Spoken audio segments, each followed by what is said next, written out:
बिस्मिल्लाहिर्रहमानिर्रहीम अस्सलाम वालेकुम वरहमतुल्लाहि वबरकातुहू। विज़िट वीज़ा के हवाला से बात कर लेते हैं। बहुत सारे आपके सवालात आ रहे थे कमेंट सेक्शन से भी और इनबॉक्स में भी, तो मैंने सोचा कि शॉर्ट सी वीडियो में मैं आपको एक्सप्लेन कर देता हूँ।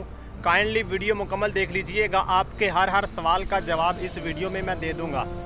ख़ास तौर पर इन दिनों के अंदर बहुत ज़्यादा विज़िट वीज़े रिजेक्ट हुए, रिजेक्शन की वजह भी मैं आपको बताऊँगा और इस टाइम विज़िट वीज़ा की क्या सिचुएशन चल रही है, क्या कंडीशन चल रही है, क्या क्या रिक्वायरमेंट्स हैं जो आपने हर सूरत में पूरी करनी है।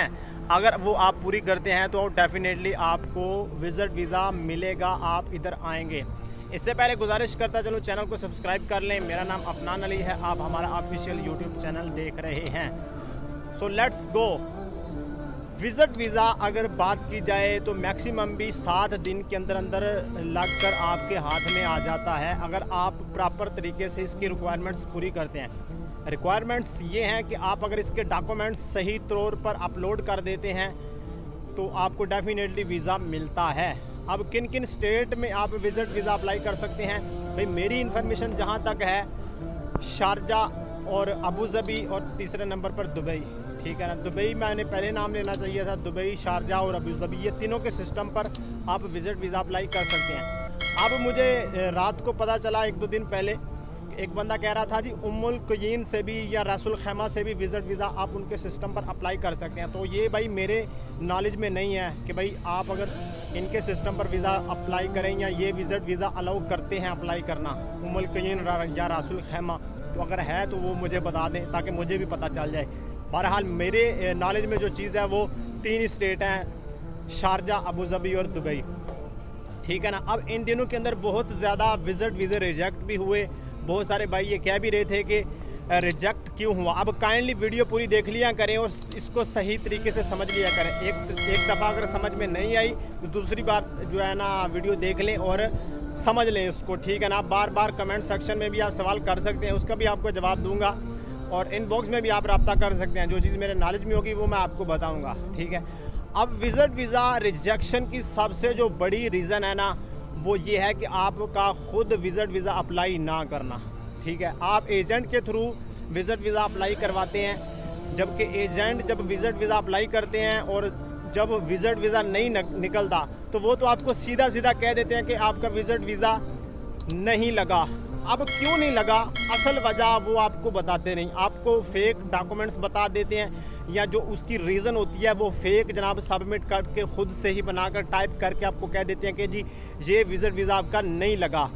अब असल वजह वो भी आपको नहीं बताते। असल वजह ये है कि आपके जो डॉक्यूमेंट्स हैं वो सही तौर पर सबमिट ना होना या उसमें जो टाइपिंग मिस्टेक्स हैं इनका ना होना, इसकी वजह से आपका विज़िट वीज़ा रिजेक्ट होता है। बहरहाल इन दिनों के अंदर शारजा से भी विज़िट वीज़े निकल रहे हैं, 60 से 70% रेशो है शारजा से। दुबई से तकरीबन 20% से ज़्यादा है। रिजेक्शन की जो मैंने रीज़न आपको बता दी है, आपका खुद विज़िट वीज़ा अप्लाई ना करना ये एक बहुत बड़ी वजह है विज़िट वीज़ा का ना निकलना। अब आप खुद कैसे अप्लाई कर सकते हैं इस पर भी मैंने वीडियोज़ बनाई हुई हैं। चैनल की प्रोफाइल में जाएं और लिंक डिस्क्रिप्शन में मैंने आपको दिया हुआ है। ख़ुद मोबाइल फ़ोन से आप अपना विज़िट वीज़ा अप्लाई कर सकते हैं, जो डॉक्यूमेंट्स मैंने आपको बताए हैं, ठीक है ना। और एंड स्क्रीन पर भी मैं वो वीडियो दे दूंगा, how to apply UAE visit visa. अब जाकर चैनल की प्रोफाइल तो चेक करें आपने जनाबी वाला, बस अपने जो है ना वो टाइम पास किए जा रहे हैं और ऐसे अगर आप करेंगे तो ज़ाहिर है फिर रिजेक्ट ही होगा। अब ज़ाहिर है जो फ़ीस आप पे करते हैं वो आपको वापस नहीं मिलती, तो इसलिए ये चीज़ें जो मैं आपको बता रहा हूँ, एजेंट माफिया से बचें।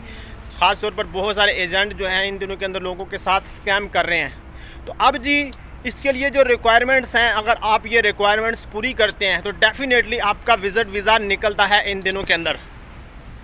यहाँ पर कुछ सिटी ऐसे हैं 24 के जिनका विज़िट वीज़ा सिरे से ही बंद है, यानी इन सिटीज़ को बाकायदा तौर पर, इस पर भी मैंने वीडियोस बनाई हुई है, आप जाकर वो भी देख सकते हैं कि कौन कौन से ऐसे सिटी हैं।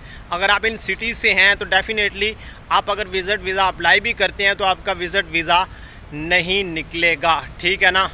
अब मैं आपको बताता चलूँ कि जो रिक्वायरमेंट्स हैं वो ये हैं कि आपके पास पहले नंबर पर तो एक अप्रूव्ड वीज़ा होना चाहिए यूएई आने के लिए, विज़िट वीज़ा जो आपने अप्लाई किया हुआ है 1 मंथ का किया है, 2 मंथ का किया है। अब बहुत सारे बंदे ये पूछ रहे हैं कि विज़िट वीज़ा कितने मंथ का है, 1 मंथ का और 2 मंथ का। 3 मंथ का विज़िट वीज़ा बंद है, ठीक है ना, वो ओपन नहीं है। अब बंद कब हुआ था? कोरोना में हुआ था जी, सबको पता है, ठीक है। अब रिक्वायरमेंट्स ये हैं कि आपके पास सबसे पहले वीज़ा होना चाहिए, वीज़ा के साथ साथ आपके पास सेम एयरलाइन की कंफर्म रिटर्न टिकट होनी चाहिए। पहले तो ये होता था कि डमी भी चल जाती थी, लेकिन अभी डमी नहीं चलेगी। सेम अगर आप PIA से करवाते हैं तो PIA की कंफर्म रिटर्न टिकट होनी चाहिए। एमरेट्स किया तो सेम उसी एयरलाइन की कंफर्म रिटर्न टिकट होनी चाहिए। इसी तरह जिसके पास आप आ रहे हैं उसका वैलिड एड्रेस, और अगर एड्रेस नहीं है तो आपके पास होटल बुकिंग लाजमी जो है वो होनी चाहिए। इसी तरह 3000 दिरहम तक शो ऑफ मनी, अगर आप 1 मंथ के विज़िट वीज़ा पर आ रहे हैं, 3000 से ज़्यादा तक भी अगर आपसे रिक्वायर की जाएगी तो ये भी आपने हर सूरत में लानी होगी। तो ये सारी चीज़ें बेसिक हैं, इस हवाला से इन्होंने बाकायदा तौर पर बताया भी था, ठीक है ना। ये सारी की सारी रिक्वायरमेंट्स अगर आप पूरी करते हैं, कोशिश करें ख़ुद विज़िट वीज़ा अप्लाई करें, एजेंटों से बचें, और जो चीज़ें मैं आपको बता रहा हूँ इनको फॉलो करेंगे।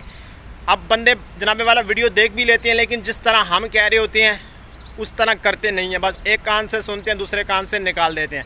तो इस तरह अगर आप करेंगे तो डेफिनेटली आप कभी भी विज़िट वीज़ा पर इधर नहीं आ सकेंगे, आपका विज़िट वीज़ा रिजेक्ट ही होगा। तो ये बातें जो मैं बता रहा हूँ इनको प्रॉपर फॉलो करें, इन पर अमल करें, इंशाल्लाह ताला सारी की सारी सिचुएशन हल हो जाएगी। ओके जी, नेक्स्ट वीडियो के साथ मिलते हैं, तब तक के लिए अल्लाह हाफिज़।